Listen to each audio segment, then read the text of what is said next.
इसी का हिस्सा है।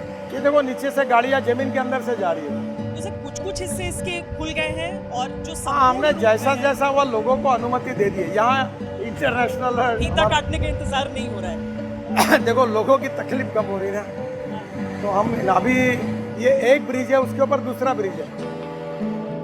नितिन गडकरी की ये मुस्कुराहट बताती है कि दिल्ली और गुड़गांव वालों के लिए एक तोहफा आने वाला है, एक लाइफलाइन जिसका नाम है द्वारका एक्सप्रेसवे। इसके आने से दिल्ली और आसपास के इलाकों में लोगों का आना जाना सुगम हो जाएगा। ट्रैफिक की समस्या से निजात पाने के लिए इस सड़क को अंतर्राष्ट्रीय मापदंडों के हिसाब से बनाया गया है।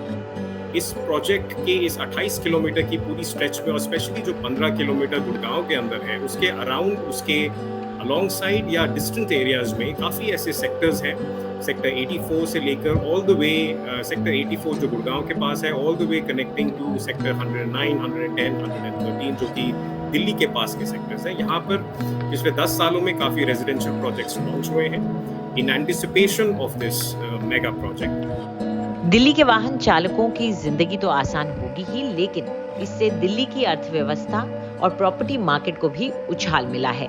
और इस एक्सप्रेसवे के बनने की उम्मीद से ही पिछले कुछ सालों में बाजार यहाँ उठ गया है। अगर हम अनसोल्ड इन्वेंट्री की बात करें, एक इन्वेस्टमेंट डेस्टिनेशन का एक डायरेक्ट लिंक होता है कि कितना बिका है और कितना नहीं बिका है। अनसोल्ड इन्वेंट्री आज से 8-10 साल पहले इस पूरे माइक्रो मार्केट में 25 से 30% थी।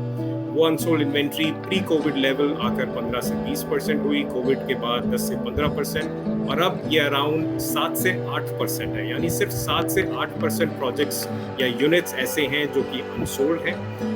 पिछले साल 2022 में अगर हम देखें, यहाँ पर ज़्यादा सेल्स हुई थी और लॉन्चेस कम हुए थे। अराउंड 10 से 13 हज़ार यूनिट्स यहाँ पर बिके हैं, जबकि अराउंड 5 से 7 हज़ार नए यूनिट्स पिछले साल यहाँ पर लॉन्च हुए थे। तो overall in anticipation of the completion of this expressway एक बायर एपेटाइट है जो कि स्ट्रेंथन हुआ है। ये बात तो खुद मंत्री जी भी कह चुके हैं।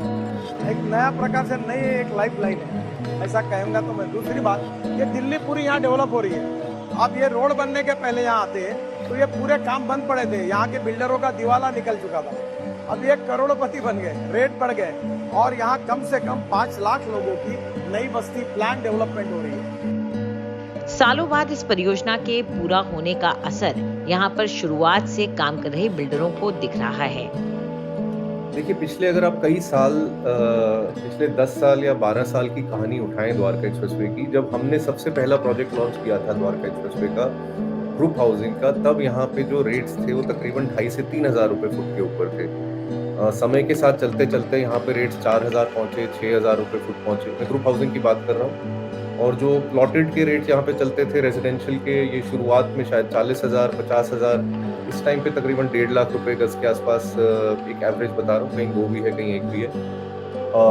कमर्शियल प्लॉट्स की अगर बात करें, शुरुआत अगेन सबसे पहले हमने ही की थी द्वारका एक्सप्रेसवे पे, SCO का पहला प्रोजेक्ट लेके आए थे।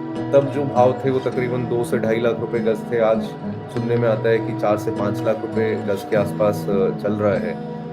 देखिए, ये कोई एक सेगमेंट के लिए नहीं है यहाँ पे इन्वेस्टमेंट। मैं मानता हूँ कि एक ओवरऑल डेस्टिनेशन बन रहा है, या एक इंटरनेशनल डेस्टिनेशन, या अगर गडकरी साहब के शब्दों में कहूँ तो ये इंडिया के अंदर एक मिनी सिंगापुर या मिनी दुबई की तरह एक डेवलपमेंट देखी जाएगी आने वाले टाइम में। सड़क, बिजली, पानी के बारे में बात करें तो ऑफ कोर्स द्वारका एक्सप्रेसवे से ऊपर शायद कुछ भी नहीं है दिल्ली में, जिस प्रकार की चीजें बन गई हैं इंफ्रा में। और दूसरा, इसका सोशल इंफ्रास्ट्रक्चर या सपोर्ट इंफ्रास्ट्रक्चर, इसका मतलब वर्ल्ड क्लास स्कूल्स, अच्छे हॉस्पिटल्स, ऑफिस की डेस्टिनेशंस, शॉपिंग की, एंटरटेनमेंट की डेस्टिनेशंस, एंड सिर्फ यही नहीं, इवन इंडस्ट्रियल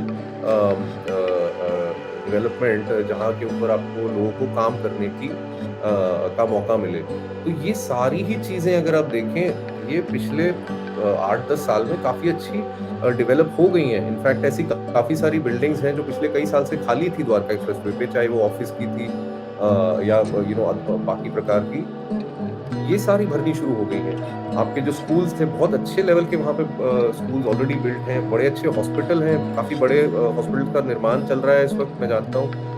और मेरे ख्याल दिल्ली का एक सर्वप्रथम इंडस्ट्रियल सेक्टर जो कि जिसको कि मानेसर सिटी बोला जाता है, वो तो वहाँ पे है ही पहले से ही। तो बहुत सारे एडवांटेजेस हैं, और कनेक्टिविटी में ये आपको सीधा कनेक्ट करता है दिल्ली पे। वो पूरा UER2 के मतलब एयरपोर्ट के सामने से सड़क निकलती है। तो ये सारी ही चीजें, इन सब चीजों का mix, connectivity, infrastructure, social infrastructure, बहुत ही एक यूनिक सी डेवलपमेंट आपको देखने को मिलेगी। उम्मीद यही की जा रही है कि ये इलाका दिल्ली के सबसे बेहतरीन रिहायशी इलाकों में से एक बनकर उभरेगा। आपको हमारा ये वीडियो कैसा लगा कमेंट सेक्शन में जरूर बताएं। देश और दुनिया की तमाम बड़ी खबरों के लिए सब्सक्राइब करें आज तक।